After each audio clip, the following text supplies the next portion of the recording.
Nous ne sommes pas dans la tristesse. Alléluia. Dieu mérite qu'on le célèbre. Il mérite qu'on le loue. Il n'y a rien sur la terre comme Dieu. Personne n'est supérieur à lui. Vous comprenez? On n'a aucune autre joie si ce n'est celle de célébrer l'Éternel. Les joies de la terre sont des joies qui passent. On appelle ça une joie passagère.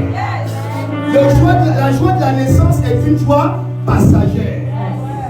D'ailleurs, la Bible dit qu'il serait même préférable pour vous de pleurer lorsqu'un enfant vient à la vie. Est-ce que vous voyez? Parce que même donner vie est une joie passagère. Avoir les biens de ce monde ne peut nous procurer qu'une joie passagère. Nous marier, c'est une joie, mais une joie passagère. Avoir les voitures, les biens de la terre sont une forme de joie, mais une joie passagère. Avoir la santé, c'est pour un temps, c'est une joie passagère. Tout ce qu'on peut avoir de bien sur la terre n'est que pour un temps. C'est donc une joie passagère. La joie qui ne terminera jamais, la joie qui ne passera jamais, c'est la joie de l'éternité. La joie de célébrer l'Éternel. C'est pourquoi je veux que tu donnes un maximum de bruit pour le Seigneur.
Le Dieu qui ne sommeille mine d'or.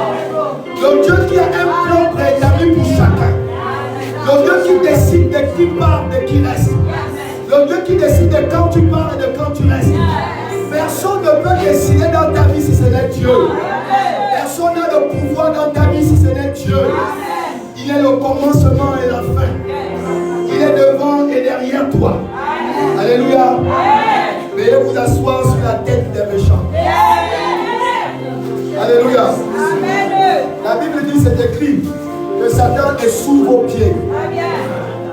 C'est ce que tu crois qui t'arrive. C'est ce à quoi tu penses qui t'arrive. C'est ce qui fait l'objet de tes doutes. Ce que l'on craint, c'est ce qui vous arrive. Tu comprends? Lorsque tu es malade et que tu commences à craindre la mort, c'est ce qui va t'arriver. C'est ce qu'on craint qui nous arrive. C'est ce qui nous effraie, qui nous domine. Est-ce que vous comprenez? Voilà. Je suis content de vous voir ce matin. Vraiment content de vous voir.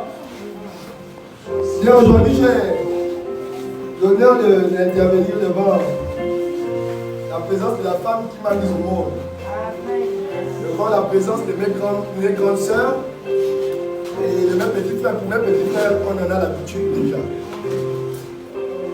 Il est là avec moi, mes grandes sœurs, qui ont tenu venir remercier l'Église par rapport à tout ce que l'Église a fait au deuil du prophète Abraham, au départ du prophète Abraham vers les lieux célestes. Un prophète ne meurt pas. Un homme de Dieu ne meurt pas. Non, il meurt par rapport à vous, par rapport à vos mentalités, par rapport à la chair. Parce que le corps retourne à la poussière. Mais il se trouve dans son magma le plus absolu maintenant. Il est maintenant dans son élément. Vous comprenez? Un homme de Dieu ne meurt pas. Un chrétien ne meurt pas. D'ailleurs même, je vais vous choquer. Personne ne meurt réellement. Il y a une vie après la mort. Il y a une vie après la mort. Maintenant, tout dépend du lieu. Quand on parle de mort, nous les chrétiens, tout dépend du lieu où tu vas. La mort, c'est pour ceux qui n'ont pas Jésus. Ce sont eux qui meurent. Nous, les chrétiens, ne meurent pas. Nos parents ne nous voient plus avec leurs yeux, mais nous ne sommes pas partis. Le chrétien ne meurt pas. Il vit. C'est maintenant qu'il vit. Parce que regardez, ici, on est mort. Tu as besoin de manger, il faut travailler. Tu veux te marier, c'est les soucis. La santé même, c'est problématique. Aujourd'hui, c'est tu as mal au dos, tu as mal au rein, tu as mal ici, tu as tout, la Covid. C'est nous qui souffrons ici. Mais les gens qui sont de l'autre côté, non, ils ne souffrent pas. Tous ceux qui ont Christ avec eux. Il est au sein d'Abraham. Il a été de regarder sur la terre. Il dit waouh. Il dit oh Seigneur. Donc vraiment merci pour ce que tu as fait pour moi. Parce que moi qui croyais que la ville était si précieuse, mais ici c'est carrément la joie. Il est avec Abraham. Abraham est en train de lui montrer les lieux élevés. Il est en train de lui montrer les choses qu'il avait tant voulu voir. Ce que nous tous on souhaite voir. Mais lui voit déjà ça maintenant. C'est pourquoi Jésus a dit, en allant sur la route de la croix, il a dit aux femmes qui étaient en train de pleurer pour lui, non, ne pleurez pas pour moi.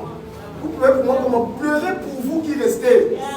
Parce que si on traite ainsi le bois vert, à plus forte raison le bois mort, le bois sec. Hein? Donc, il a dit non, ne pleurez pas pour moi. Vous voulez pleurer pour moi, pourquoi? Moi, je suis en train de partir. Donc, moi, je souffre mes dernières souffrances que je suis en train d'emmagasiner. C'est comme le prophète Abraham quand il est parti. Ces dernières souffrances, c'était celles liées à la maladie. C'était les dernières. Parce que là, maintenant, nous, on continue à souffrir. Pour prendre le taxi, ici, c'est les souffrances. Proposition et autres, on dépense l'argent. L'argent, quand tu dois chercher à boire, c'est les souffrances. Maintenant, là, c'est terminé. Donc, ne pleurons pas pour lui. Il est dans les lieux élevés en Christ Jésus. Pleurons pour les gens qui meurent sans Christ. Bien, il y a un thème pour ce matin. C'est un thème que je crois avoir déjà donné, je ne sais pas si ici ou dans les églises de vin, souvent. Le thème c'est de qui portes-tu les fugis? De qui portes-tu les fugis? Ou de qui es-tu promoteur? De qui fais-tu la promotion? De qui fais-tu la promotion? Hein? Ou de qui portes-tu les fugis? Les vigies. Voilà. De qui portes-tu les vigies? De qui fais-tu la promotion? On va d'abord, avant que j'entre dans des commentaires bibliques, on va d'abord essayer de lire 3 textes. Le prophète, tu avec moi mes petits frères. Le prophète Élie va lire Exode chapitre 30, à partir du premier verset, c'est la première lecture, est-ce qu'on peut se lever? Exode chapitre 30, verset 1. Et je vais vous demander de s'arrêter. Ce sont des histoires à bien retenir. Parce que moi j'ai mis une fois, on passe à autre chose. On va lire. Exode chapitre 30, verset 1. Tu feras un autel pour brûler. Tu feras un autel pour brûler. Pour brûler des parfums. Oui. Tu le feras de bois d'acacia. Verset 2. Sa longueur sera d'une coudée et sa largeur d'une coudée. Il sera carré et sa hauteur sera de 2 coudées. Tu feras des cordes qui sortiront de l'autel. Verset 3. Tu le couvriras d'or pur, le dessus, les côtés tout autour et les cordes. Et tu y feras une bordure d'or tout autour. Verset 4. Tu feras au-dessous de la bordure 2 anneaux d'or aux 2 côtés. Tu en mettras autant pour moi aux 2 côtés pour recevoir les barres qui serviront à le porter. Verset 5. Tu feras les barres de bois d'acacia et tu les couvriras d'or. Verset 6. Tu placeras l'autel en face du voile qui est devant l'arche du témoignage, en face du propitiatoire qui est sur le témoignage, et où je rencontrerai avec toi. Verset 7. Aaron, il fera brûler du parfum aux irréférents. Il en fera brûler chaque matin lorsqu'il préparera les lampes. Verset 8. Il en fera brûler aussi entre les 2 soirs lorsqu'il arrangera les lampes. C'est ainsi que l'on brûlera à perpétuité du parfum devant l'Éternel parmi vos descendants. Verset 9. Vous n'offrirez sur l'autel ni parfum étranger, ni holocauste, ni offrande, et vous n'y répondrez aucune libation. Verset 10. Une fois chaque année, Aaron fera des expiations sur les corps de l'autel avec le sang de la victime expiatoire. Il sera fait des expiations une fois chaque année parmi vos descendants. Ce sera une chose sainte devant l'Éternel. Verset 11. L'Éternel parla à Moïse et dit: lorsque tu compteras les enfants d'Israël pour en faire le dénombrement, chacun d'eux payera à l'Éternel le rachat de sa personne, afin qu'il ne soit frappé d'aucune plaie. Lors de ce dénombrement, verset 13, voici ce que donneront tous ceux qui seront compris dans le dénombrement. Un demi-siècle.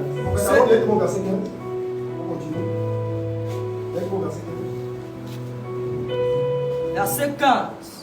Le riche ne payera pas plus, et le pauvre ne payera pas moins d'un demi-siècle, comme don relevé pour l'Éternel, afin de racheter leur personne. Verset 16. Tu recevras des enfants d'Israël l'argent du rachat et tu l'appliqueras au travail de la tente d'assignation. Ce sera pour les enfants d'Israël un souvenir devant l'Éternel pour le rachat de leur personne. Verset 17. L'Éternel parla à Moïse et dit: tu feras une cuve de rein avec sa base de rein pour ou les ablutions, tu la placeras entre la tente d'assignation et l'autel.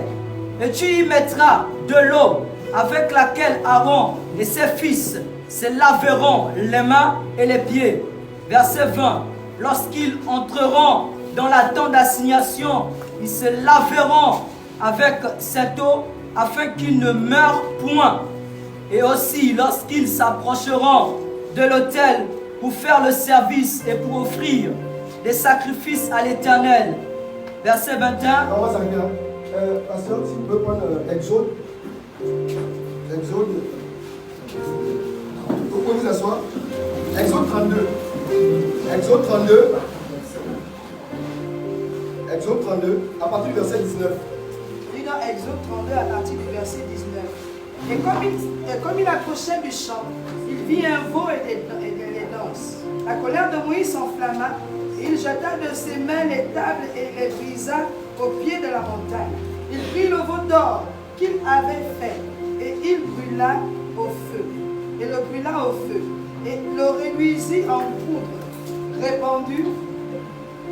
répandit cette poudre à la surface de l'eau et fit boire les enfants d'Israël. Amen. Amen. Bien. On vient de lire deux textes différents d'Exode, mais c'est une histoire qui ne fait que se prolonger. C'est la même histoire qui ne fait que se prolonger. Le peuple d'Israël, par Moïse, est déjà sorti d'Égypte. Et donc, qu'est-ce qui se passe? C'est que Moïse est en train de conduire le peuple d'Israël vers le désert parce qu'ils doivent aller à la terre promise, Canaan. Vous comprenez? Quelque chose va se passer, c'est que Moïse va aller prendre vers l'Éternel les mesures spécifiques, ce sont les mesures qu'il a prises pour le tabernacle, là où Dieu devait venir rencontrer le peuple. Parce que Dieu ne pouvait pas parler à tout le monde et Dieu ne pouvait pas venir dans un endroit vulgaire. Il voulait s'adresser à quelqu'un de spécifique, il voulait s'adresser aux gens que lui-même il aura, notamment les gens qu'il aura choisis. Mais pour ça, Dieu voulait que l'on lui bâtisse quelque chose, un endroit là où il va souvent de temps en temps venir rencontrer les souverains sacrificateurs pour leur dire ce qu'il attend naturellement du peuple d'Israël. Et notamment pour la stratégie pour l'expiation de leur péché. Donc, Moïse est déjà monté pour aller prendre ses règles. Mais derrière Moïse, celui-même que Dieu avait déjà choisi comme qui devait travailler dans le tabernacle en question, avait constitué un veau d'or. Un veau d'or, pourquoi? Parce que le peuple d'Israël, avec le côté arrière de leur vie en Égypte, voulait nécessairement avoir un Dieu qu'ils devaient adorer. Moïse a disparu. Pendant des temps et des temps, ils n'ont pas vu Moïse. Et puisqu'ils n'ont pas vu Moïse, ils se sont dit que Moïse est sûrement mort à la montagne. Et donc, Aaron, constitue-nous un veau d'or. Un veau d'or que nous allons adorer parce que nous en Égypte, on adorait des statuettes. On adorait des statuettes. Tu peux continuer. On adorait des statuettes. Et pour ça, Aaron va donc obéir au peuple. Aaron va obéir au peuple d'Israël. Et Aaron, choisi de Dieu, va décider exactement de suivre ce que le peuple d'Israël a. Écoutez, là, le message de ce matin, c'est de qui portes-tu les réfugiés? Donc il faut bien me suivre parce que je vais prendre des contours pour arriver là. De qui portes-tu les réfugiés? Et donc, eux, ils avaient un arrière-plan égyptien. Parce qu'ils avaient tellement vécu avec le peuple d'Égypte, avec le peuple égyptien, qu'ils se sont accoutumés, ils se sont habitués à leurs coutumes et à leurs principes. Et donc, les coutumes d'Égypte étaient désormais dans le peuple de Dieu. Ils savaient que les Égyptiens adoraient des veaux d'or et semble-t-il pour eux ça marchait. Ça marchait en Égypte. Donc quand ils priaient ces choses-là, ces animaux conçus là, semble-t-il, il y avait une certaine réussite dans ce qu'ils faisaient. Et donc le peuple de Dieu, voyant ça, ils se sont dit non, si Moïse qui est parti rencontrer Dieu à la montagne ne vient plus, il est mort, ça veut dire que ce Dieu-là n'est pas aussi pertinent qu'on dit qu'il est. Ça veut dire que ce n'est pas un Dieu aussi efficace. Et vous voyez, dans la vie actuelle, il y a beaucoup de gens qui conçoivent Dieu de cette façon-là. Il y a des gens qui voient, parce qu'il y a tellement de difficultés autour d'eux, tellement de meurtrissures, tellement de difficultés qu'ils ont rencontrées. Beaucoup de chrétiens aujourd'hui, beaucoup de ceux qui sont du peuple de Dieu, arrivent à dire que si les chrétiens vivent ainsi, ça veut n'y a pas Dieu, constituons-nous un veau d'or. Et ils amènent parfois avec eux les hommes de Dieu, les femmes de Dieu, des personnes qui ont consacré leur vie, des personnes que Dieu a mis à part. Il y a des gens qui viendront leur dire non, le Dieu que vous priez dans vos églises, le Dieu que vous invoquez dans la réalité n'existe plus. Moïse est mort. Dieu n'est pas celui que vous croyez. Dieu n'est pas celui que tu crois.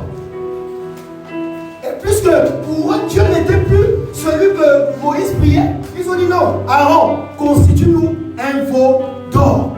Beaucoup de gens, beaucoup de tous ceux que nous sommes ici, beaucoup de chrétiens, beaucoup de non-chrétiens vivent encore avec des veaux d'or. Ils ont encore en eux des veaux d'or. Mais qu'ils ont pris où? Qu'ils ont pris de leur coutume. Qu'ils ont pris de lorsqu'ils étaient en Égypte.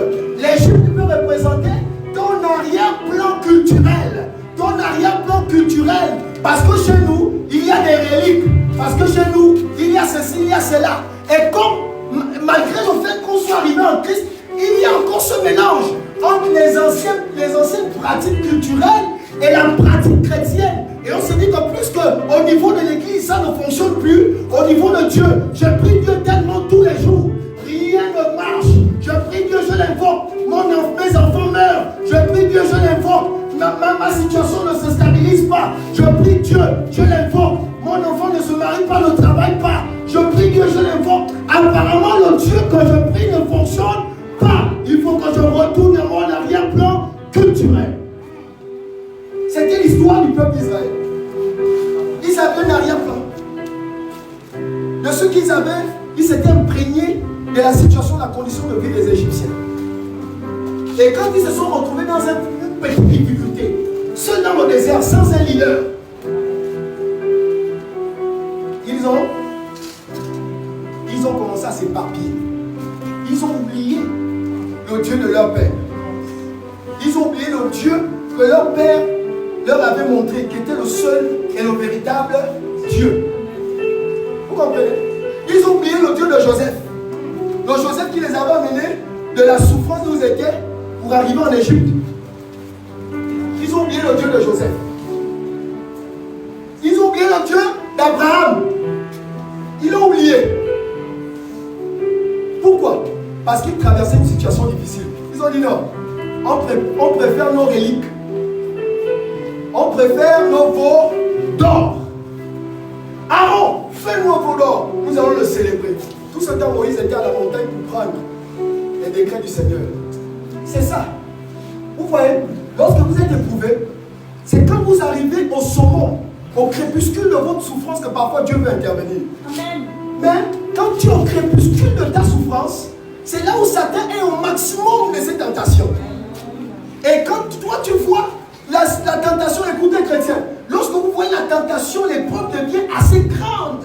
Dites-vous quelque chose. La main de l'Éternel est prête à intervenir. Amen. Mais nous, quand nous sommes au sommet de notre souffrance, c'est à cet instant que nous on abandonne. Non, on a trop souffert dans notre famille. On va de malheur en malheur, on va de difficulté en difficulté. Les femmes n'ont réellement pas de mariage, les enfants ne réussissent vraiment pas.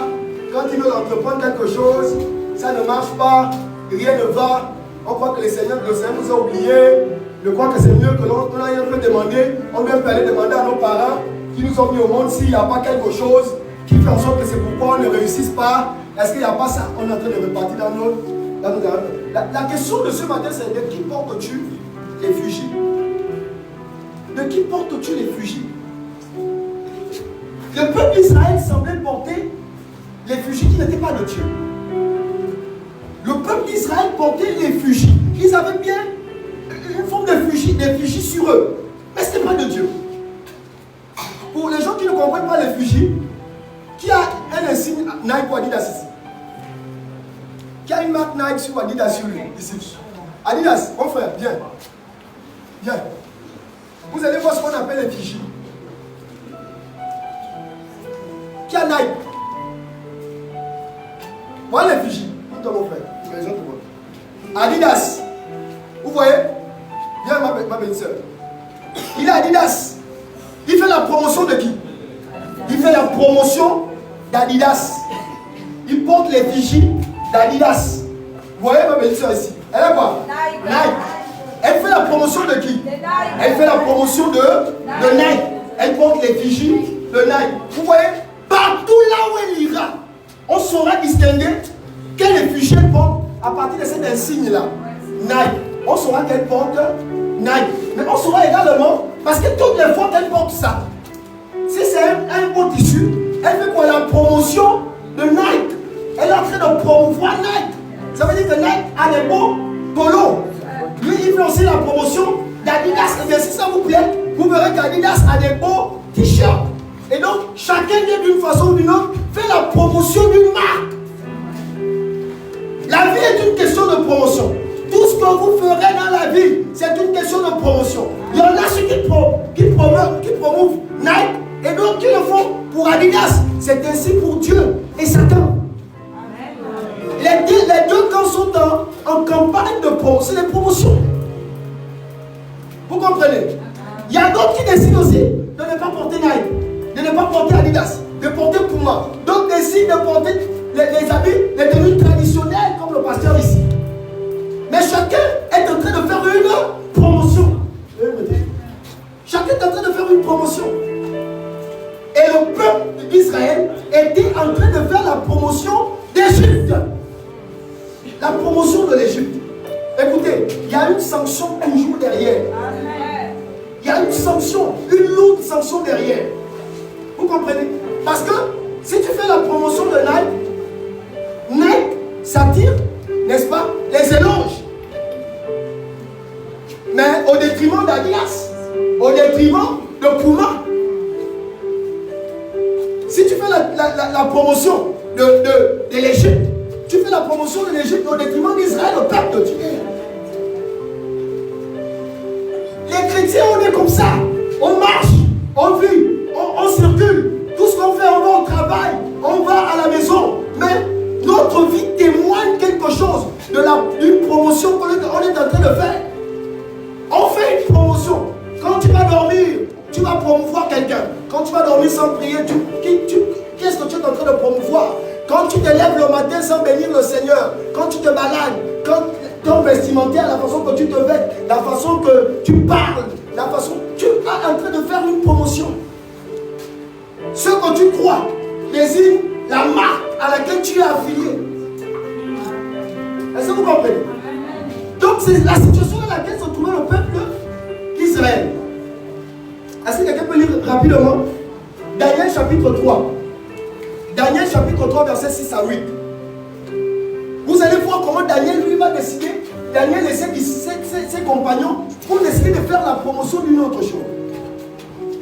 Daniel chapitre 3 verset 6 à 8. Je lis dans Daniel chapitre 3 verset 6 verset 8. Oui. Quiconque ne se prosternera pas et n'adorera pas. Quiconque ne se prosternera pas et n'adorera pas sera jeté. Même au milieu d'une fournaise ardente. Ah. C'est pourquoi, au moment où tous les peuples entendirent le son de la trompette, du chalumeau, de la guitare, du sambuc, du psalterion et toutes sortes d'instruments de musique, tous les peuples, les nations, les hommes de toutes langues se prosternèrent et adorèrent la statue d'or qu'avait levé le roi Nabuchodonosor. À cette occasion, et dans le même temps, quelques Chaldéens s'approchèrent et accusèrent les Juifs. Amen. On peut continuer. Ils prirent la parole et dirent au roi Écoutez cette partie. Nebukadnestar, Oui. au roi, vis éternellement. Oui. Tu as donné un ordre d'après lequel tous ceux qui entendraient le son de la trompette, Oui. du chalumeau, de la guitare, de la sambuc, Je vais faire ta promotion. Alors, du psalterion, de la cornemuse et de toutes sortes d'instruments devraient se prosterner et Devant adorer toi. la statue d'or. Oui. Et d'après lequel quiconque ne se prosternerait pas et n'adorerait pas sera jeté au milieu d'une fournaise ardente. Or, il y a des Juifs à qui tu as remis l'intendance de la province de la suivez, ne soyez pas distrait. Shadrach, Meshach et Abednego, Oui. hommes qui ne tiennent aucun compte de toi. Ô roi, ils ne servent pas tes dieux et ils n'adorent point la statue d'or que tu as élevée. Alléluia. Amen. Voilà. On vient de voir l'histoire du peuple d'Israël seul dans le désert. Maintenant, nous parlons l'histoire de les trois compagnons de Daniel. Le roi va prendre un édit. Selon cet édit, tout le monde, tous les peuples devraient se prosterner devant sa statuette. Tous les peuples devraient se prosterner devant son effigie. Alors, Shadrach, Meshach et Abednego, eux, ils connaissaient le vrai Dieu. Et eux, ils avaient déjà les signes qu'eux, ils portaient. Ils avaient déjà l'effigie qu'eux, ils représentaient. Alors, Shadrach, Meshach et Abednego vont refuser de faire la promotion du roi. Parce qu'ils s'étaient déjà abonnés au roi des rois. Alors, les gens qui seront là, les Chaldéens, ils vont aller rapidement voir le roi pour dire au roi, mais il y a 3 hommes qui ont décidé de ne pas se prosterner devant toi. Ils ont dit pour rien au monde, ils ne vont accepter de se prosterner devant toi. Et ils vont inciter le roi à prendre une décision. Et le roi va décider de jeter Shadrach, Meshach et Abednego où ça, à la fournaise ardente. Écoutez, la promotion, l'effigie que vous portez a une conséquence devant. A une conséquence devant. Chacun de nous vit et représente une marque. Tu ne peux pas tromper quelqu'un, tu ne peux même pas tromper Dieu. Quand tu vis en méconnaissance des règles de Dieu, tu fais la promotion du diable. Amen. Quand tu vis en croyant que les coutumes, les principes de cette terre, de cette vie, sont supérieurs aux principes divins, tu fais la promotion du diable. C'est vrai. Quand tu crois que toi, chrétien, Satan est capable de prendre ta vie et la malaxer comme il veut, tu fais la promotion du diable. Quand tu crois, toi, chrétien, que Satan peut t'ôter la vie indépendamment de la puissance de Dieu, tu fais la promotion du diable. Chacun fait la promotion de celui qu'il représente. De qui portes-tu l'effigie? Jésus va poser cette question. Prophète Élie, est-ce que tu peux lire Luc chapitre 20, verset 22? Jésus va poser cette question, c'est Jésus lui-même qui va parler. Luc chapitre 20, à partir du verset 22.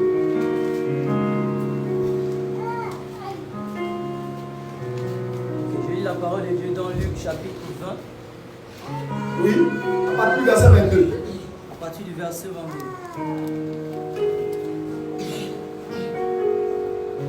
La Bible déclare ce qui suit. Oui.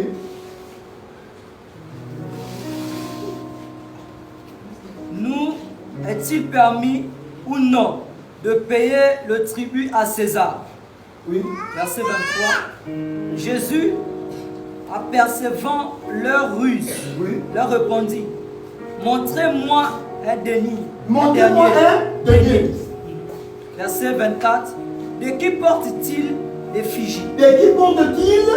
Effigie. Ah, c'est un problème. Une question comme ça va être, Jésus va la poser à des gens. De qui portez-vous? De qui cette pièce, ce denier, porte-t-il l'effigie? Il va porter. Il y a des pharisiens qui vont venir vouloir mettre Jésus devant le fait accompli. De qui doit-on payer? L'impôt. Jésus va dire, montrez-moi la pièce, donnez-moi une pièce. La pièce là, c'est comme dans notre temps là. On va prendre devant le billet, c'est écrit par BEAC. N'est-ce pas? N'est-ce pas? BEAC. Nos billets, parfois nos pièces aussi. C'est écrit Banque des États de l'Afrique centrale. N'est-ce pas? Jésus va dire, regardez, donnez-moi cette pièce. La pièce là, ça avait les visages de gens. C'était le visage de qui? Ils disent César. Il dit rendez à César ce qui est à César. Mais attention, rendez à Dieu ce qui est à Dieu. Voilà une question pertinente de laquelle j'ai d'ailleurs tiré le thème. De qui portez-vous l'effigie? En fait, Jésus est en train de nous renseigner. Nous sommes à l'image de cette pièce. Il faut te voir comme cette pièce qui a une marque dessus, qui dessus. Mais sauf que, ici, la pièce portait l'image de César. Et toi, de qui portes-tu l'image? Quand tu marches, quand tu parles, de qui portes-tu l'image? Tu représentes qui? Quand tu es seul dans ta maison, quand tu es dehors où personne ne te voit, de qui portes-tu l'image? Parce que la pièce que Jésus va montrer portait l'image de César. Et parfois Dieu va mettre des situations dans nos vies pour révéler l'image de celui que tu portes. Amen. Amen. Parfois Dieu va mettre des épreuves dans ta vie pour révéler au monde réellement quelle image tu portes. Quel visage tu portes. Écoutez, il y a des chrétiens, on vient tous à l'église, on prie tous le Seigneur, mais en réalité, ils portent encore l'image de César. Ils portent encore l'image de César. D'autres sont des véritables portraits de l'argent. Ils ne témoignent que de l'argent, ils ne parlent que de maman. Ils représentent l'image de maman. Ils servent Satan, ils servent l'argent. Parce qu'il y a des gens qui vivent pour l'argent. Ils vivent pour l'argent. Et l'image de l'argent, c'est qui? C'est maman. C'est maman. Il y a des gens qui font la promotion de Satan tous les jours. Vous savez, Dieu met ce point d'interrogation sur nos vies. De qui portons-nous l'image? De qui portons-nous les fiches? C'est la question que Dieu te pose aujourd'hui. Pourquoi quand tu as une difficulté, pourquoi quand tu as un problème, tu ne sais pas te rappeler du Dieu qui t'a amené à la vie? Pourquoi quand tu as un problème, pourquoi quand tu as une situation bouleversante, tu ne peux pas te rappeler du Seigneur que tu as accepté?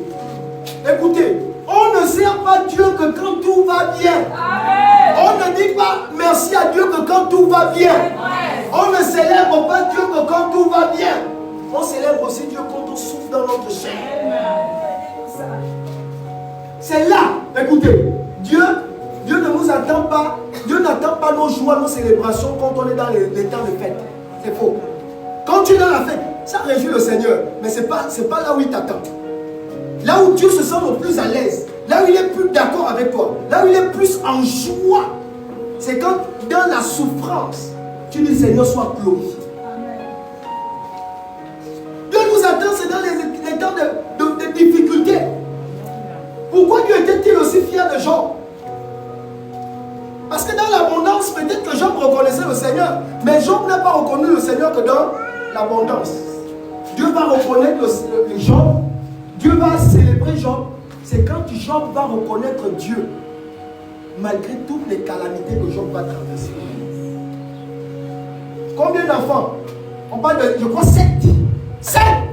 10. C'était 10. Parce qu'il y avait 7 fils et 3 filles. Oh, c'était 10. 10 ou 7, quelque chose du genre, n'est-ce pas? En tout cas, il y avait plus de garçons que de filles. Mais les filles étaient 3. Tous vont mourir. Tous vont mourir. Du premier au dernier des enfants de Job. Tous vont mourir. Mais apparemment, les enfants de Job étaient des fêtards. Des fêtards, des ambianceurs. Donc allons-y, on va se réjouir. Parce que le père était riche. Il n'y avait pas plus riche que lui en son temps. Satan, parce que vous croyez que non, Satan se balade. Et la Bible nous dit que Satan va aller croiser Dieu, trouver Dieu. Il va dire à Dieu que, mais regarde un peu ton serviteur Job. Job dit qu'il te sert parce que tu lui as donné les maisons.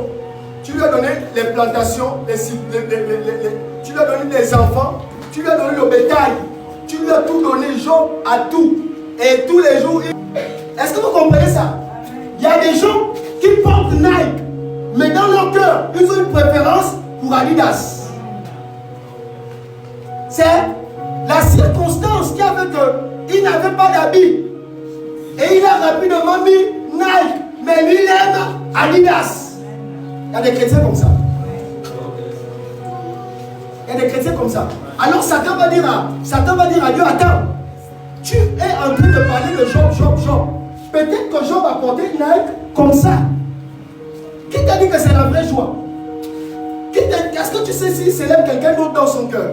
Essayons de l'éprouver. C'est Satan qui va dire ça à Dieu. Dieu va dire, ok, tu vas tout toucher ce genre, mais ne touche pas son âme. Alors Job va être éprouvé, tous ses enfants vont mourir. Il va perdre ses plantations, il va perdre son bétail, il va perdre jusqu'à sa propre santé. Les ulcères, une maladie bizarre, sale, il va souffrir.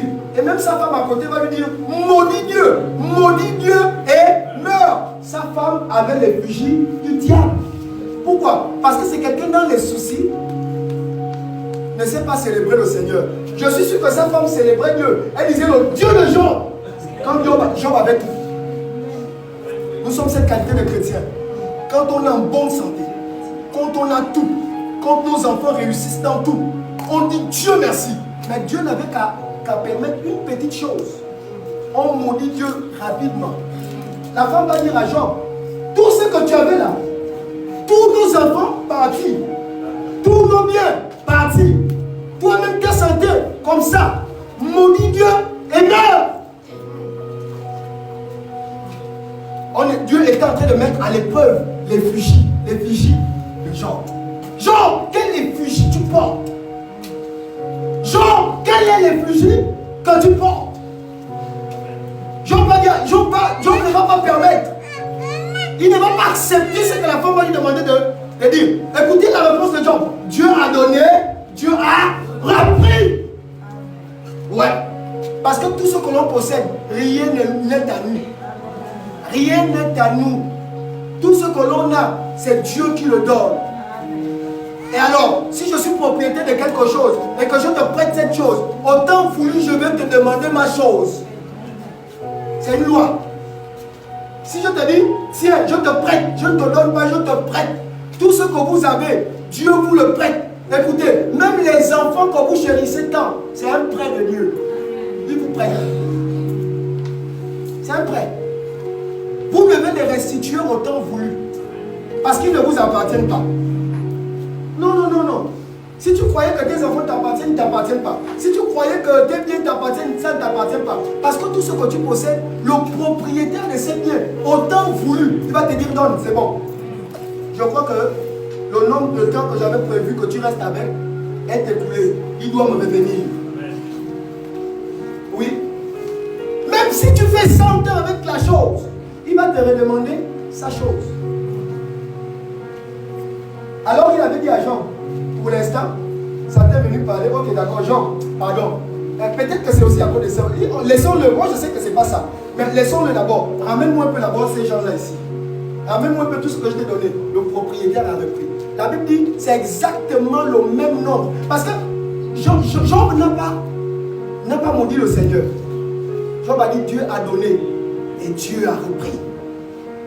Dieu a donné et Dieu a repris. Job a montré qu'il avait l'effigie de Dieu sur lui.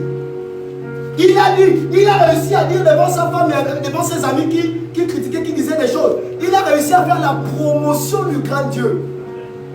La promotion. Parce que lorsque tu traverses une situation difficile, en fait, Dieu attend derrière cette situation difficile que tu fasses sa promotion. Oui. Quand ton célibat te frappe pendant des années, en fait, Dieu attend que derrière ton célibat, tu fasses sa promotion. Quand depuis longtemps, tu ne travailles pas, rien ne marche, tu n'as pas de travail, calme-toi. Dieu attend que tu fasses sa promotion. Oui. Il faut faire la promotion de Dieu. Quand rien ne marche, quand tu n'as pas le travail, dis je bénis le Seigneur parce qu'il va me donner le travail. Le travail, c'est pour lui. Quand il va vouloir me donner, il va me donner. Fais la promotion de Dieu. Mais il y a des gens, quand ces situations arrivent, il dit non, allons-y d'abord peut-être consulter un ganga, allons-y laver les corps. Allons-y laver les corps. Peut-être que nos corps sont bizarres. Peut-être que, voilà, God dit souvent le sang des l'ivoine. Peut-être qu'on nous a caché quelque part. Peut-être qu'on nous a... Il y a des choses, des reliques. Un chrétien qui a un tel raisonnement n'a pas l'effigie de Dieu. Tu n'as pas l'effigie de Dieu. Parce que là, l'effigie sert à faire la promotion de quelqu'un. Mais si tu parles comme ça veut dire que c'est pas la promotion de Dieu que tu fais la promotion du diable. Parce que tu arrives à dire que toi, chrétien, Satan peut venir te prendre et t'amener en lui et te maltraiter. Quand tu commences à penser comme ça, tu ne portes pas l'effigie de Dieu parce que tu fais la promotion de Satan. Tous les jours dans notre langage, on dit à Satan, Satan, tu es supérieur à Dieu. Parce que quand tu dis, je vais laver le corps, toi chrétien, tu dis, je vais laver le corps. En fait, tu es en train de dire à Dieu, je t'avais accepté, non? Mais, car je m'en vais un peu bien laver d'abord le corps. Tu es en train de dire à Dieu, toi tu es petit. C'est l'autre là-bas qui est grand. Donc il faut que je retourne laver le corps. C'est ce que le peuple d'Israël a fait. Ils ont vu Dieu prendre la manne. La manne est tombée du ciel. La manne, dans le désert, la manne est tombée du ciel. À notre temps là, imaginez que le pain tombe du ciel. Le pain et la nourriture du ciel tombent. Mais malgré ça, le peuple d'Israël a vu la manne là qui tombait du ciel, la caille qui tombait du ciel. Ils ont vu les signes de Dieu. Mais ils ont réussi à dire à l'autre, non, le veau d'or. En fait, ils étaient en train de dire à Dieu, tout ça là c'est faux, c'est petit. On va retourner là-bas. Parce que regarde, celui qui nous a amenés ici, il a disparu. Retournons. C'est ce que beaucoup de chrétiens ont fait. Oui, Seigneur, on t'a donné nos vies. Non, mais attends. Parce que la situation est grave. Retournons. Non. Quand tu vis comme ça, tu t'attires des problèmes avec Dieu. Quand tu portes la marque de Nike, écoutez, pour ceux qui connaissent les affaires, c'est nous qui blaguons ici. Ceux qui ont signé des partenariats avec Nike, si Nike te voit porter Adidas, Nike te traduit en justice et tu vas payer des centaines de millions. Il y a eu un litige comme ça avec un footballeur. Oui. Il devait porter la marque de Nike. Lui, son promoteur, c'est Nike. Il devait exalter Nike. Mais il a porté une autre marque. Nike a traduit en justice. Écoutez, quand tu portes Dieu devant les gens, mais dans les coulisses, non, quand tu portes Nike dans les coulisses, Dieu dans les coulisses, et devant les gens, tu fais la promotion de quelqu'un d'autre. Et même si de temps en temps, tu portes Dieu, aujourd'hui, demain, tu portes Satan, Dieu te sanctionnera. Amen. Dieu te sanctionnera. Parce qu'il va te traduire dans son conseil. Tu ne peux pas porter Dieu aujourd'hui et porter Satan demain. Dans les douleurs, porte Dieu. Dans la joie, porte Dieu. Tu as le travail, bénis le Seigneur. Quand tu n'en auras pas, bénis le Seigneur. Ne va pas laver le corps. Parce que la Bible dit quoi?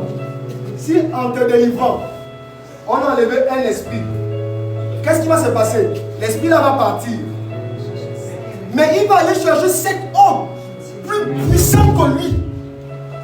Et quand il va revenir, on dit la situation de cette personne sera pire que la première. Parce que ça ne sera plus 1, ça sera 8, 7 plus lui-même. Ça fera 8 démons qui vont te perturber. On ne joue pas avec le Seigneur. La question que tu dois te poser dans ton cœur, de qui fais-tu la promotion? Tu fais la promotion de qui? Dans ton langage de tous les jours, tu fais la promotion de qui? Dans ta conduite quotidienne, tu fais la promotion de qui? Satan ne te tentera pas quand tout est bien. Non. Mais justement, il vient bousiller ce qui est bien. Pour te mettre dans une situation où il va te faire semblant qu'il y a que lui. Il va montrer qu'il n'y a que lui qui a la solution. Ceux qui se retrouvent aujourd'hui dans les rose-croix, dans les pratiques franc-maçonniques, dans les pratiques dans les rituels, ils se retrouvent dans cette situation. Pourquoi? Parce qu'ils ont regardé le monde était tellement dur. C'était tellement dur, c'était tellement dur. Ils donnaient 1-1. Je ne peux plus souffrir comme ça. Je vais prendre le raccourci. Je crois que je suis obligé de signer avec Adidas. Même si j'aime Nike, je suis obligé de signer avec Adidas. Nike traîne trop. Je ne signe plus avec Adidas. Beaucoup de chrétiens sont comme ça. Lorsque Dieu tarde dans l'accomplissement de ses promesses, lorsque Dieu t'aide, Dieu te promet que tes enfants vont briller, tes enfants vont réussir. Mais c'est le contraire que tu vois. Les enfants deviennent de plus en plus alcooliques, de plus en plus délinquants. Tu dis non, ça c'est pas Dieu. Dieu, ça c'est un faux Dieu. Je préfère d'abord aller voir un peu au Ngosé, ou au Bouti, ou au Mouiri, ou là-bas. Peut-être que c'est là-bas où il y a la solution. De qui portes-tu le fichier? Dieu veut te parler aujourd'hui. Peut-être qu'aujourd'hui sera le dernier. Il te parle donc. Qu'attention, Dieu n'est pas fier de la promotion que tu es en train de faire. Fais sa promotion à lui. Fais sa promotion. Il dit le malheur atteint souvent le juste. Écoutez bien. Parce que la Bible là, on l'interprète mal. Il n'a pas dit le malheur atteint souvent le chrétien. Il n'a pas dit le malheur atteint souvent les hommes. Il a dit le malheur atteint souvent le juste. C'est quoi juste? Le juste est quelqu'un qui a été justifié par Dieu, par Jésus, déclaré pur, sans tache, ni ride, ni rien de semblable. Donc quelqu'un comme ça, Dieu dit, le malheur atteint souvent le juste. Mais l'Éternel l'en délivre toujours. Toujours. Quand tu sers Dieu, rassure-toi, le malheur t'atteindra un jour. Le malheur atteint souvent. Ça t'atteindra un jour. Mais rassure-toi, rassure-toi. L'Éternel t'en délivrera. Mais la condition, c'est de rester ferme. C'est de rester ferme. Même si tout le monde meurt autour de toi, reste ferme dans tes résolutions. Écoutez-moi bien aujourd'hui, vous êtes chrétien. Le chrétien, les fandis à bon somme, à bon bolio. C'est ça, non? C'est comme ça. Voilà. Attention, on ne vit pas un pied là-bas, un pied là-bas. Non. Quand tu es chrétien, reste ferme dans tes résolutions. Reste ferme. Quitte à ce que la mort te trouve dans tes résolutions, reste-y ferme. Non, même si la mort te trouve dedans, reste ferme. Le chrétien ne fait pas les mélanges. Le chrétien ne fait pas les mélanges. Si tu dois mourir pour avoir dit que Dieu est au-dessus de tout, meurs. Ouais. N'accepte pas de faire les mélanges. N'accepte pas de faire les mélanges. Reste ferme. Reste ferme. Quelle que soit la situation, reste ferme. Non, reste ferme. Quand rien ne va, les autres, ça célèbre. Toi, c'est le malheur. Reste ferme. Peut-être que quelqu'un va venir se moquer de toi. Ok, ton Dieu que tu pries tous les jours. Donc il n'agit jamais chez toi. Hein. Ce sont les autres qui ne craignent même pas Dieu là, qui ont la joie. Toi, c'est malheur. Reste calme. Sois ferme. Sois ferme. Parce que le jour de gloire arrive. Vous savez, les chrétiens aujourd'hui, quand tu dis le jour de gloire, ils ne voient le jour de gloire que dans une certaine dimension. Ça veut dire que un jour mes problèmes ici, là, là vont terminer. Dieu va me donner tous les biens de ce monde. C'est faux. Parfois, ton jour de gloire, ça prête à mort. Il y a l'histoire du riche et du pauvre Lazare.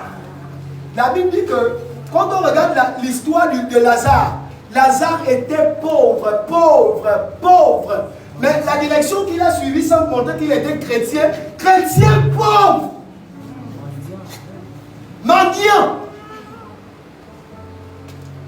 Lazare. Il y avait le riche qui vivait Ngunda, il avait tous les biens de ce monde.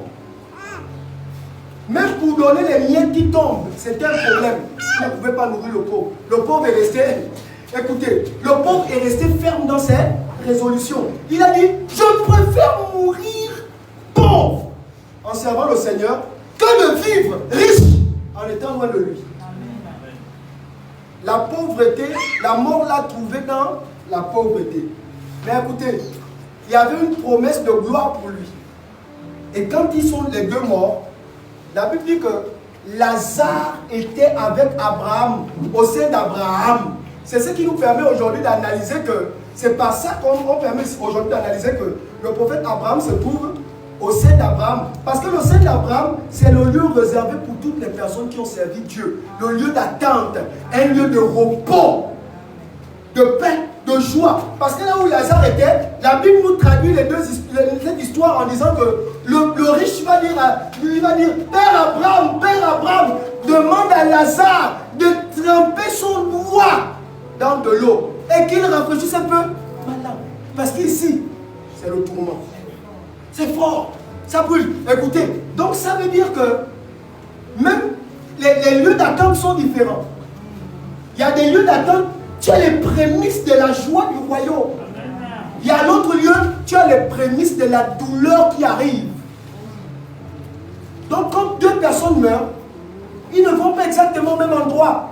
Ne confondez pas les choses. L'histoire biblique nous le témoigne. Ne confondez pas. Lorsque deux personnes meurent, il y a un qui, si les deux ont servi le Seigneur, ils vont au sein d'Abraham, le repos. Là-bas, écoutez, selon l'histoire, on nous montre qu'il voit la terre. Parce que le riche va dire, là-bas, envoie Lazare. Donc même la Bible traduit qu'il y a une certaine possibilité pour avoir de revenir. Puisqu'il va dire, envoie Lazare. Et regardez la réponse d'Abraham. Il dit, même si j'envoie Lazare, même si un mort reviendrait à la vie, tes frères ne croiront pas. Écoutez, même si nos parents qu'on a perdus reviennent à la vie là, si le prophète Abraham revient là, il entre là, il revient, il vient te dire que là où j'étais là-bas, pardon, regardez-vous, au bout de 2 semaines, vous serez juste. Mais une semaine après, vous serez habitué à le voir. Ah, laisse ça. Parce que le cœur de l'homme est comme ça. Si tu dois croire, tu vas croire. Si tu ne dois pas croire, tu ne vas pas croire. Alors Abraham va dire que non, laisse. Ils ont les prophètes là-bas qui leur parlent de mon message tous les jours. Qui leur parlent du message du royaume tous les jours. S'ils croient aux prophètes, tant mieux. S'ils ne croient pas, ils viendront te retrouver là-bas. Attention. De qui portons-nous les fusils? Je le dis, et je l'ai encore répété à un moment hier soir. Je dis, il n'y a rien sur cette terre. Il n'y a rien ici. Il n'y a rien. Les milliardaires meurent. Moi, j'aurais dit, je n'accepte pas Dieu. Si les milliardaires vivent éternellement à jamais, dans une joie qu'ils ont là, dans la paix qu'ils ont là. Si c'était comme ça, qui devait choisir Dieu? Mais qui devait choisir Dieu? Si tu es milliardaire et tu ne meurs pas, et c'est la paix là jusqu'à, le bonheur là, les VX là jusqu'à. Mais pourquoi il devait servir Dieu? Puisque je pouvais vivre longtemps et milliardaire. Mais les milliardaires meurent. Michael Jackson, tout l'argent ils ont tout l'argent du monde. Les grandes villas, on dit que sa maison, tu ne sais pas où entrer ou sortir. Il est mort. La maison là, c'est d'autres personnes qui se battent pour ça. Son compte bancaire là, les gens se chamaillent pour ça. Lui-même qui a travaillé comme ça, pour avoir ça, jusqu'à signer des pactes, il est parti. Il ne bénéficie plus de ça. Mais la récompense est autre, de l'autre côté. Non, attention, qu'est-ce qu'on discute sur terre? Qu'est-ce qu'on cherche ici? Vivons comme Dieu veut que l'on vive.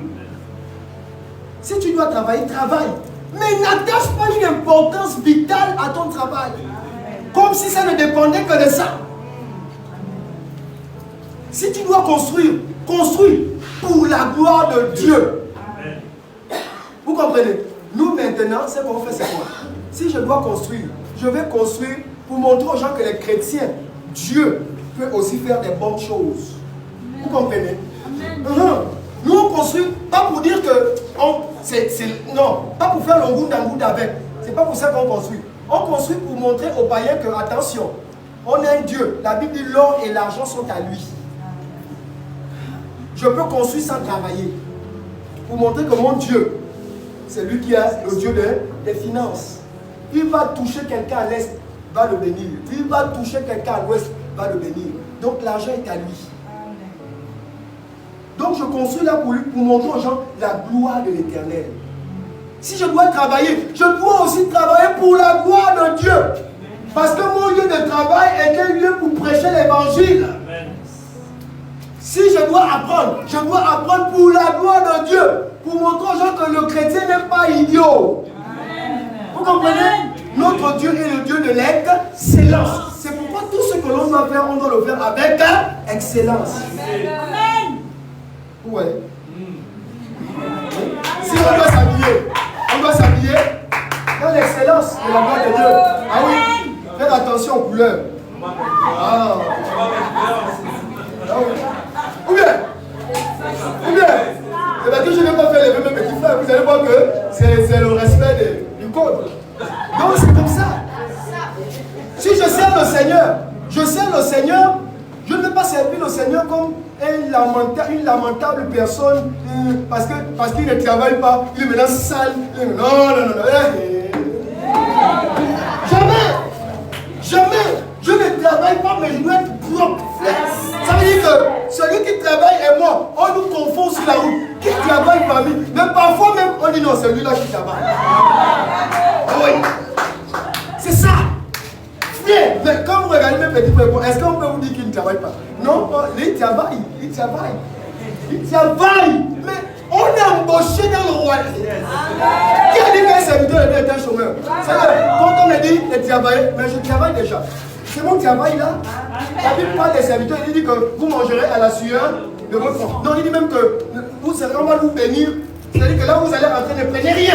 La Bible dit, Jésus va dire, allez-y, ne prenez ni sac, ni rien, ni vêtements de rechange. Parce que là vous allez partir, vous serez bénis. On va vous bénir là-bas.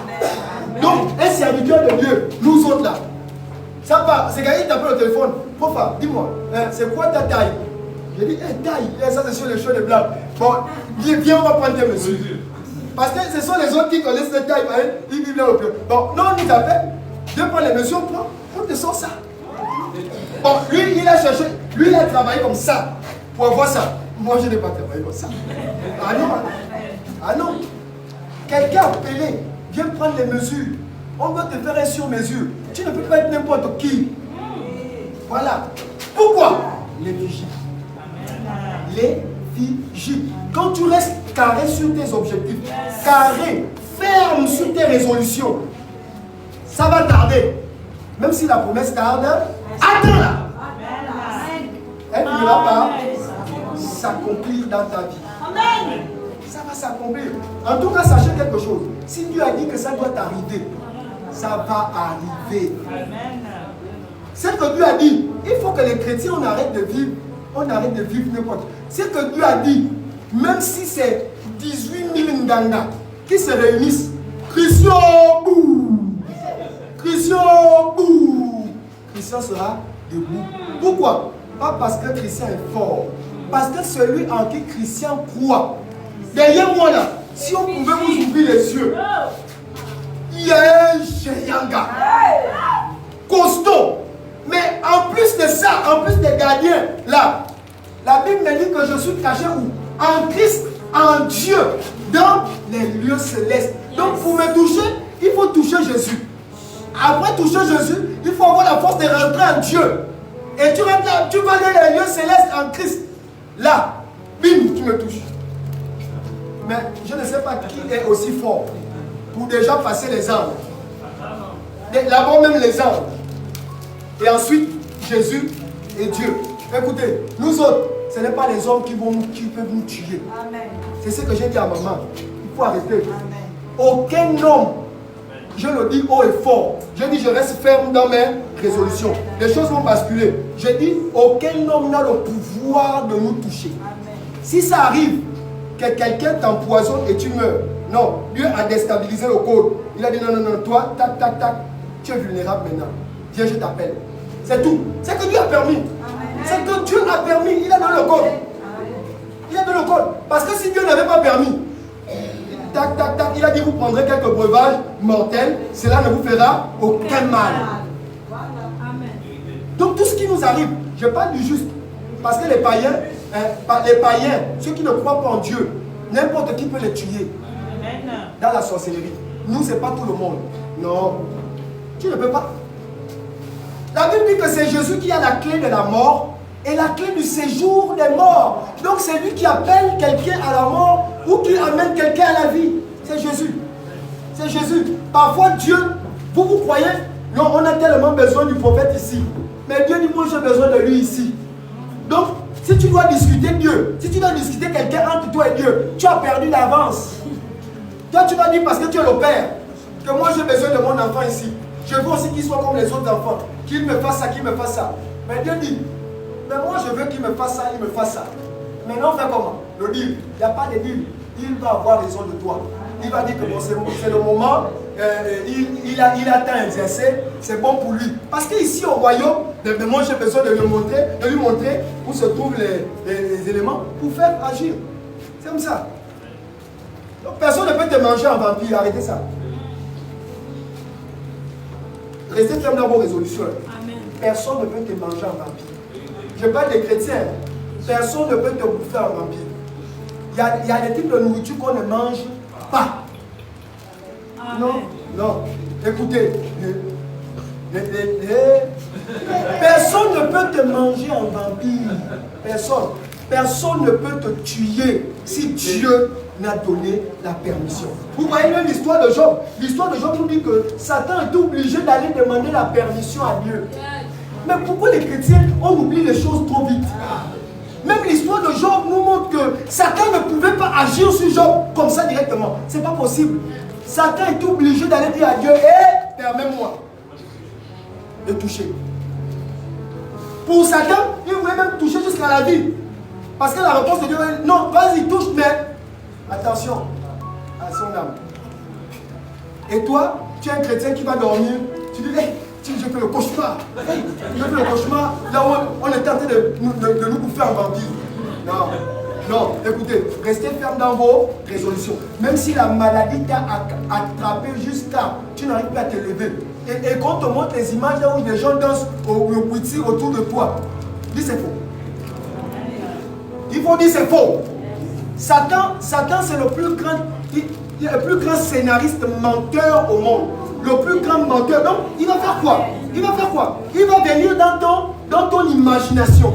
Il va commencer à te montrer que, en fait, parce que quand Satan te fait ça, non, c'est qu'il veut bousiller ta foi.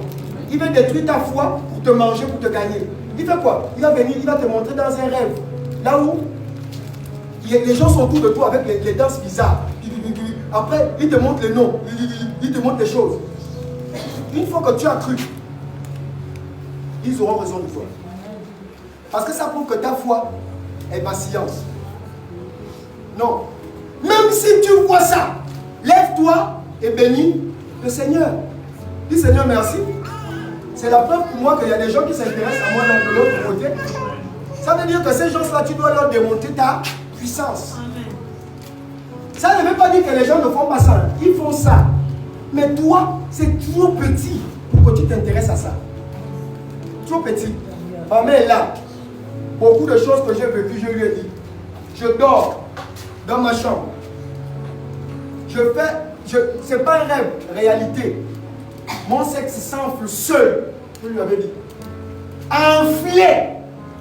Je ne sais pas ce qui me fait enfler. Je lui avais le droit ici, non. Seul. Ça s'enfle seul. Je vais à la douche pour lui dire, oh, c'est quoi? Je lui comme là. C'est comme si ça voulait se couper pour tomber.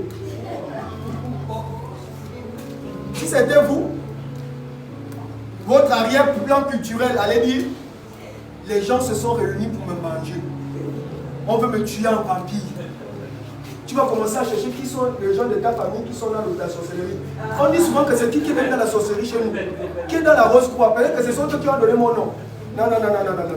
Quand j'ai vu ça, j'ai voulu alerter la vieille rapidement la nuit. J'ai dit non, si je l'alerte, elle peut, comme elle est assez grande en âge, ça peut la chauffer. Non, j'ai dit, à quel moment on est serviteur de Dieu? Je me ressaisis. Il dit, je voulais prier aussi avec la peur. J'entends une voix qui me dit, non, tu ne peux pas prier avec la peur. Non, calme-toi. Je me suis dit, vous calmer. Mais je vois comment la chose est là énorme. On dirait un gros serpent, on est venu mettre, mais qui était en train de vouloir se couper. Je me suis calmé. Seul dans la chambre. J'étais avec quelqu'un d'autre dans la chambre. Mais je me suis calmé. Après, je me suis levé. J'ai dit, Seigneur, je te bénis parce que personne n'a le pouvoir de me ravir entre tes mains. Parce que ce n'est pas moi qui le dis, c'est écrit dans ta parole que je suis caché en Christ Jésus dans les lieux célestes. C'est le moment où Dieu attend que tu rappelles les textes. C'est pourquoi on dit souvent les chrétiens, les chrétiens d'éveillé aiment garder les textes. Non, parce que c'est le moment où il faut te rappeler. Parce que Dieu attend que tu lui donnes sa parole. Je commence à dire qu'il est écrit que je suis caché en Christ, en Dieu, dans les lieux célestes. Il est aussi écrit que tel Christ est, tel nous sommes, pas au ciel, dans ce monde. Donc, Seigneur, je n'ai jamais vu Christ souffrir d'une telle solution. En tout cas, je n'ai pas vu écrit dans la Bible. Pourquoi moi? Au nom de Jésus, que cette situation reparte là où c'est arrivé. Au nom de l'Éternel des armées. Quand j'ai fini de prier, quand j'ai clôturé la prière, j'ai entendu, rentre à la cuisine. Comme je vous parle là, c'est une voix comme ça que j'ai entendu dans mon oreille. Rentre à la cuisine, prends le sel, ne touche rien, ni l'eau, ni quoi. Prends seulement le sel et asperge. J'ai aspergé le sel. Il m'a dit dors, parce qu'il y aura une opération. Déjà, quand je versais le sel, ça diminuait seul. Ça diminuait seul. Ça diminuait seul. Ça diminuait seul.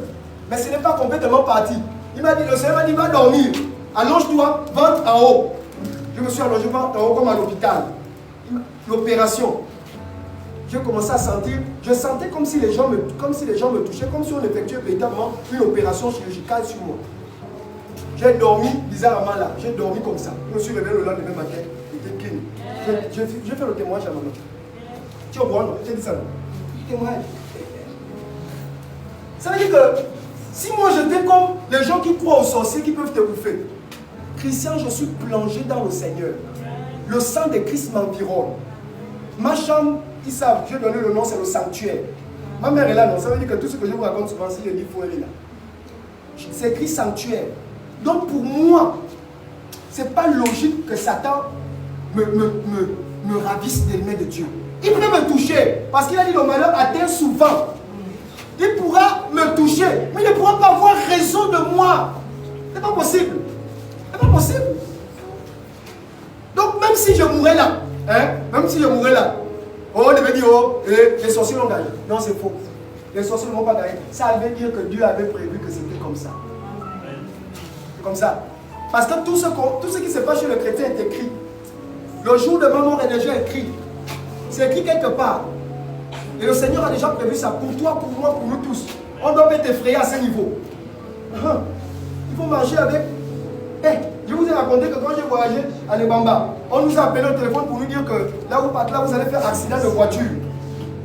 Un enfant qui a décrit le chauffeur de notre taxi, comment il allait t'habiller, une petite fille qui nous écrit le message au prophète Béranger et moi. Le taxi, la voiture que vous avez prise, l'agence là, le chauffeur, il est habillé comme ça, oui. Il a la croix, une longue croix, une chaînette comme ça, oui. Il est comme ça, il est clair. Oh oui, oh je ne montais pas dans le taxi là, j'ai vu que l'homme là faisait l'accident avec vous. Et on parlait qu'il y a deux jeunes qui sont venus à Dibamba qui sont morts accident de circulation. J'ai écrit à la fille là que j'ai dit, je ne doute pas que tu as fait ce rêve. Mais je doute qu'un tel truc ait un effet sur moi. Alors que je ne suis pas venu me glorifier. Je suis venu glorifier le Père. Je lui ai dit, si je dois mourir, que c'est écrit comme ça, il en sera ainsi. Mais je sais que ce n'est pas comme ça que je vais mourir. On a écrit ça. Quand j'ai répondu comme ça, il est passé par le prof Béranger, Abraham. Le prof, on n'était pas ça. Je ne lui ai pas dit siffle ça, non. Il a répondu que non, nous, non, il ne faut même pas t'inquiéter pour ça. Il a répondu. Vous savez ce que Dieu a fait? On roule ici, arrête. On roule ici, arrête. Que les gens commençaient à se demander, c'est quoi? Quel type d'arrêt que on roule ici, petit temps, on est arrêté. On roule ici, vous savez ce qui s'est passé? Dieu a envoyé les anges, ils ont le balai. Ils ont commencé à passer ce qui était mis sur la route. Ils vont mourir, comme ils sont venus dire qu'ils vont faire l'évangélisation ici à l'évangile. Dieu est en train de balayer. Donc le chauffeur, puisqu'il voulait dire, quand il voulait croiser, il dit non, arrête-toi, c'est pas encore balayé ici. C'est comme ça que le monde a pensé. Arrêtez-vous, c'est pas balayer. Il va s'arrêter pour prendre la boisson en bas chez qui on ne sait pas. Il vous il va acheter le pain. On ne sait pas. Les arrêts. Les gens commençaient à se plaindre. Mais nous, on savait ce qui s'est passé. On est arrivé à Libreville en toute sécurité. On a appelé la personne, on a su que Dieu, c'est le Seigneur qui te l'a montré, mais t'inquiète pas. On est arrivé en sécurité. Pourquoi? Parce qu'on craint l'Éternel. Mais si Dieu dit que ça arrive par accident, tu glorifies Dieu. Si ça doit arriver, ça va arriver. J'ai dit à maman hier que ceux qui sont partis dans l'eau là, je pensais que c'est parce que ça devait arriver. C'était ça. Bon, sauf pour les... J'ai continué à dire que ceux qui ne croient pas à Dieu là, Satan s'est dit qu'il vous bouffe tout de suite, il va vous bouffer. Ah oui, hein, vous ne voulez pas servir Dieu là. Si Satan dit qu'il vous bouffe là, tout de suite il vous bouffe. Mais vous êtes à lui. Hein?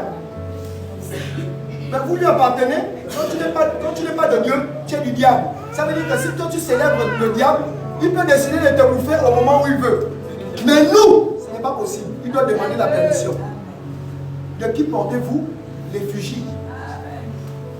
Tu dois faire, à partir d'aujourd'hui, quand tu es chez toi, quand tu es au travail, quand tu te balades, quand tu es dans ton monde professionnel, dans le monde des affaires, à l'école, tu dois savoir que toi, tu fais la promotion du royaume de Dieu. Ta vie doit témoigner de Christ. Tes actions doivent témoigner de Christ. Ton langage doit témoigner de Christ. Si toi, ton langage c'était la sorcellerie, à partir d'aujourd'hui, dis que à la place de la sorcellerie, pas du royaume de Dieu. Parce que tous les jours, les chrétiens disent sorcellerie, ils ne savent pas qu'ils font la promotion de Satan. Et vous attirez ça dans vos maisons. Bon, la sorcellerie. Tous les jours, vous attirez ça chez vous. Mais au contraire, si vous cultivez la joie, la paix, c'est que vous attirez chez vous, c'est la paix. C'est ce que tu promeus, c'est ce que tu promeus qui arrive chez toi. Si tu fais la promotion du malheur, le malheur t'atteindra. Mais il n'est pas écrit que c'est ce qu'on craint qui nous arrive. C'est ce que je redoute qui m'arrive. Si tu redoutes la mort, tellement la mort va t'attraper. Ah, ça veut dire que tu le sers. Tu fais sa promotion. Tu ne peux pas faire la promotion de quelqu'un et puis il ne vient pas chez toi. Non, c'est pas possible. Non, il va venir. Un jour, lui, il va venir te voir. Donc, calmez-vous. Faites la promotion de Dieu. Quand rien ne va chez vous, ne dites pas rien ne va. Dites gloire à Dieu. Faites la promotion de Dieu. En toute situation, fais l'effort de toujours faire la promotion de Dieu. Quelque chose, tu n'as pas eu quelque chose. Dis Dieu n'a pas permis. Amen. Parce que s'il aurait permis, tu l'aurais eu. Amen. Si tu as raté une opportunité, dis béni soit l'Éternel. Est-ce que tu sais si cette opportunité t'aurait atteint? T'aurais effacé de la voie de Dieu. Si tu as obtenu aussi une opportunité, bénis l'Éternel. Parce que même si cette opportunité vient pour te créer quelques petites situations, il a permis. C'est pour te forger quelque part. C'est pour te façonner quelque part. Ne rendons plus gloire au diable. Un malheur t'a atteint, dis je bénis le Seigneur. Parce qu'il sait pourquoi cette situation m'est arrivée. Je ne représente pas Satan. Je ne fais pas sa promotion. C'est pourquoi Jésus a dit, il a dit à ses disciples, il a dit, le prince de ce monde arrive. Je l'ai vu descendre comme un éclair. Il dit, il n'a rien de lui en moi. Je n'ai rien de lui en moi. En fait, Jésus est en train de dire quoi? Moi, je ne fais pas sa promotion. Hein. Je ne porte pas sa marque. En moi, là, il n'y a rien de lui. Donc, moi, je ne porte pas sa marque. Si les disciples avaient bien entendu, en fait, il était en train de dire aux disciples, faites-en de même. Ne portez pas sa marque. Parce que là où il descend là, il va regarder qui porte sa marque. Satan est déjà descendu. Écoutez, les morts à gauche, les morts à droite, les accidents à gauche, les accidents à droite. Vous attendez la fin encore quand? Les choses sont en train de se passer. Les choses sont en train d'arriver. La fin de toute chose est proche. Plus proche qu'autrefois, quand on disait que c'était proche. Là, les choses sont vraiment en train d'aller à leur fin. C'est le moment pour les gens de se recadrer. C'est le moment de faire la promotion du royaume de Dieu. Parce qu'aujourd'hui, la mort t'attrape, tu dors. Parce qu'on croyait que c'est quand quelqu'un est malade qu'il va mourir. Aujourd'hui, on ne meurt plus malade. Il y a des gens qui vont y dormir, ils sont en bonne santé. Rien. Le cœur décide seul de s'arrêter dans le sommeil. Tu marches, boum. Vous n'avez jamais entendu ça? Plein de témoignages. J'ai même témoigné ça à ma maman hier. Un monsieur qu'on connaissait, un grand évangéliste. Il a fini de manger avec ses parents, ses enfants, sa femme à la maison. Il a déjà dit à sa femme que moi je ne m'avais que dormir. Je travaille très tôt le matin. Il n'est plus jamais revenu. Ah non, il ne s'est plus réveillé de son lit. Il n'était pas malade. Oui. Parce qu'on croit qu'il n'y a que les malades qui meurent. Non, il n'y a pas que les malades qui meurent. Il n'y a pas que les gens qu'on bouffe en vampire qui meurent. Non. Tu es en bonne santé. Tu vas, tu dors. Tu ne te réveilles pas. Parce que Dieu aura décidé d'enlever son souffle de vie. Et tu reviens. Tu prends le taxi. Tu n'es pas sûr que tu vas revenir chez toi. Oui. Allez-y dans les hôpitaux. Vous verrez les gens qui sont sortis le matin, qui ont dit à leurs parents, amis et connaissances que j'arrive. Mais qui aujourd'hui sont à l'hôpital. D'autres qui sont enterrés aujourd'hui. Ils ont dit j'arrive. Ils ne sont plus rentrés. Vous attendez quoi pour réajuster vos vies? On attend quoi pour réajuster nos vies? On attend quoi? C'est maintenant qu'on doit ajuster nos vies. Parce que la Bible dit qu'on ne connaît ni le jour, ni l'heure. Ni le jour, ni l'heure. La mort ne viendra pas te dire coco. Allez, Mazou. Jamais. Non. Sinon, tu vas t'arranger. Il ne va pas te dire ça. Il te laisse. Et parfois, il profite. C'est quand tu es dans la joie, l'euphorie. Quand les choses sont bien pour toi, là. C'est là, il te dit, bon là, je suis là. Mais trop tard. Le temps même de dire pardon à Dieu, tu n'as pas. Vous voyez, le prof, je dis souvent, il a eu le temps d'être à l'hôpital, et même parfois peut-être d'ajuster quelques petites erreurs, de dire à Dieu, bon, moi je suis en train d'arriver. Parce que quelqu'un expliquait, il y a un homme là qui expliquait, il a fait des échecs, il a expliqué que quelques secondes, quelques minutes avant que tu ne meurs définitivement, tu es déjà en contact avec l'autre côté.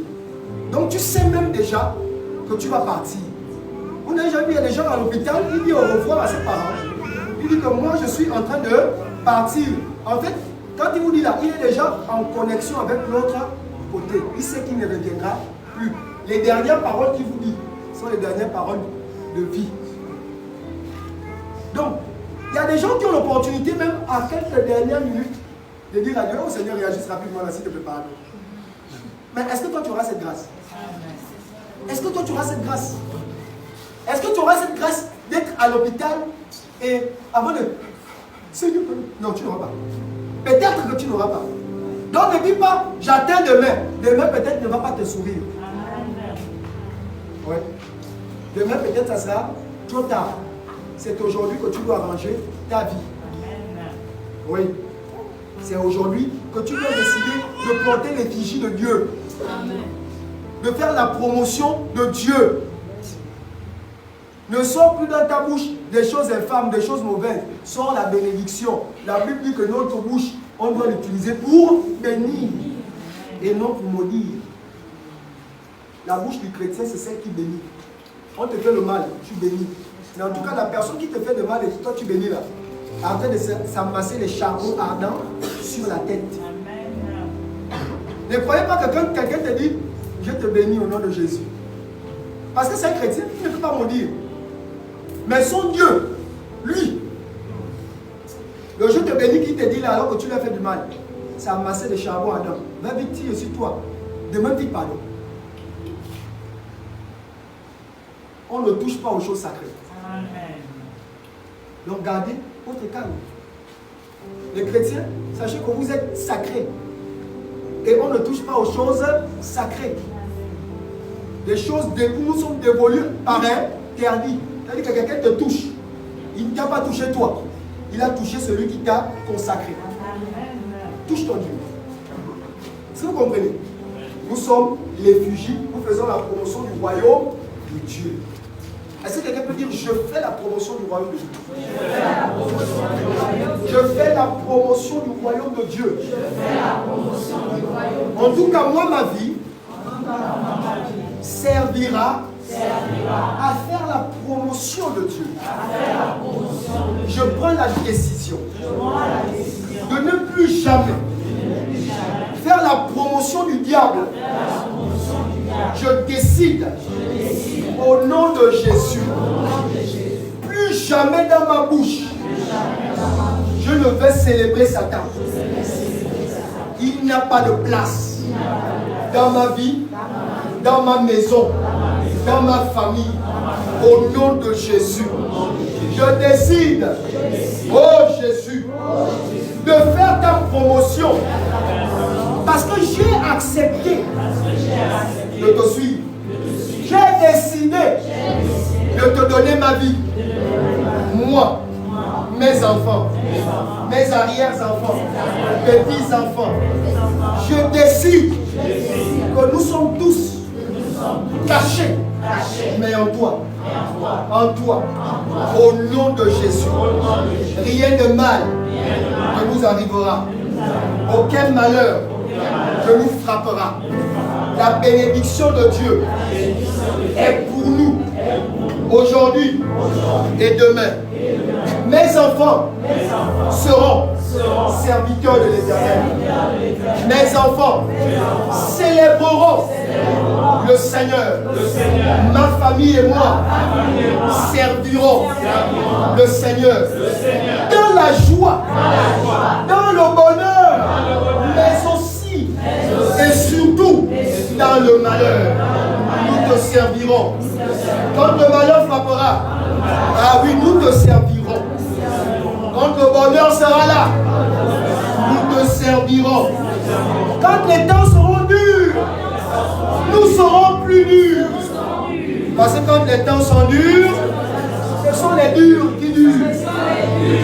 Alléluia. Quand les temps sont durs, ce sont les durs qui durent. Alléluia.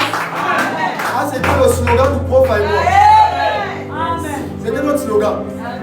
Quand on allait quelque part, quand les situations étaient difficiles, on disait quand les temps sont durs, ce sont les durs qui durent.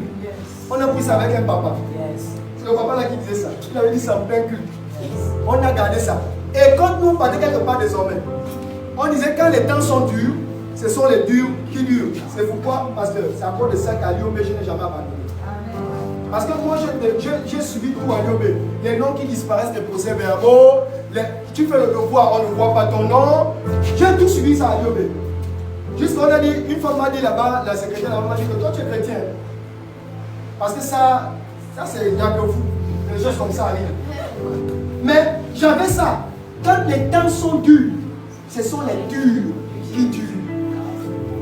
Quand ça devient dur, il y a quelque chose de plus dur qui peut résister, non? Si tu attaches quelque chose de dur à la peau de l'éléphant, si la peau de l'éléphant est plus dure, si on tire, c'est l'autre là qui va lâcher prise. Parce que quand les temps sont durs, il faut que tu sois dur pour durer. Si tu es malléable, tu vas être mangé comme du froment. Tu vas être consommé et on va te digérer. Mais il y a des gens qu'on ne digère. Lève-toi là-bas, lève-toi là-bas, lève-toi là-bas. Tu vas là, frère! Non, mais tout attrape ton frère par la main. Non, attrape ton frère.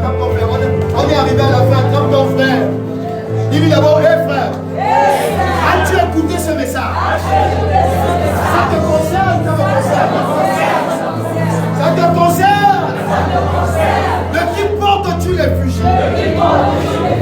En tout cas pour moi, je porte les fusils du Père de gloire. En tout cas pour moi, regarde. Je porte les l'effigie de Dieu. Dans ma bouche, Satan ne pourra plus glorifier. Il n'entendra plus parler de lui. J'ai trop parlé de lui. J'en ai marre. Il faut que ça cesse. Maintenant, les choses changent. Je vais parler de Dieu jusqu'à ce que je ferme mes yeux. Pour toujours. Dans ma bouche, Jésus. Jésus matin, Jésus midi, Jésus le soir. Je mange Jésus. Je dors Jésus. Je me réveille Jésus. Satan, tu es fini. Aujourd'hui, c'est Jésus qui commence. Demain, c'est lui qui commence. Jusqu'à la fin, c'est lui qui commence. Et je parle pour toi ce matin. Regarde ta soeur, regarde ta soeur. Tu es en train de prophétiser. Écoutez, écoutez. Prophétiser, je vais vous dire quelque chose. Prophétiser, c'est un mot latin et grec. En principe, ça signifie proclamer.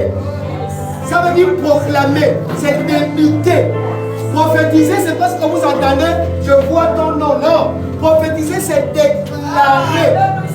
C'est se positionner dans la parole de Dieu et bénir, déclarer quelque chose pour quelqu'un.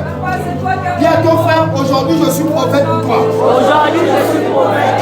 Dis à ton frère, je monte. Je monte. Je monte. Je monte. Je suis dans le royaume maintenant. Je suis dans le royaume de Dieu. Permets-moi maintenant de te dire. Permets-moi maintenant de te dire. Pas à mon nom. Pas à mon nom. Mais au nom de l'Éternel. Mais au nom de l'Éternel. Plus jamais tu ne vas plus. Au nom de Jésus. Au nom de Jésus. Tous tes enfants. Tous tes enfants. Seront serviteurs de l'Éternel. Seront serviteurs de l'Éternel. Tous tes enfants. Tous tes enfants. Vont réussir. Vont réussir. Les enfants de tes frères. Les enfants de tes frères. Les enfants de tes soeurs. Les enfants de tes soeurs. Tes enfants. Tes enfants. Tes arrière-petits-enfants. Toute ta famille. Toute ta famille. Vous serez la tête. Vous serez la tête. Vous ne serez jamais la queue. Vous ne serez jamais la Vous queue. serez devant. Vous serez devant. Vous ne serez jamais derrière. Vous ne serez jamais derrière. Je veux prophétiser Je vais prophétiser quelque chose pour toi. quelque chose pour toi. Les discords, Les discords, les problèmes les problèmes s'arrêtent maintenant. s'arrêtent maintenant. La paix s'installe La paix s'installe entre toi et tes parents, entre toi et tes parents, entre toi et tes enfants, entre toi et tes enfants, entre toi et tes petits-enfants. entre toi et tes petits-enfants. Ce que Satan a voulu Ce que semer, Satan a voulu semer, Dieu le balaye maintenant. Dieu le balaye Au nom de Jésus. au nom de Jésus. Ce qu'il a voulu semer, Ce qu'il a voulu semer, la confusion dans son cœur. la confusion, La confusion dans son cœur. la confusion dans Au nom de Jésus. au nom de Jésus. Oh, laisse-moi te dire. Oh, laisse-moi te dire. Je suis en train de voir quelque chose. Je suis en train de voir quelque chose. Je vois les mariages dans ta maison. Je vois les célèbres qui réussissent. Je vois les élèves qui réussissent. Je vois les universitaires. Je vois les universitaires. Je vois les professionnels. Je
crois pas ma foi, tu ne pourras rien avoir de moi. Car je ne te célèbre pas.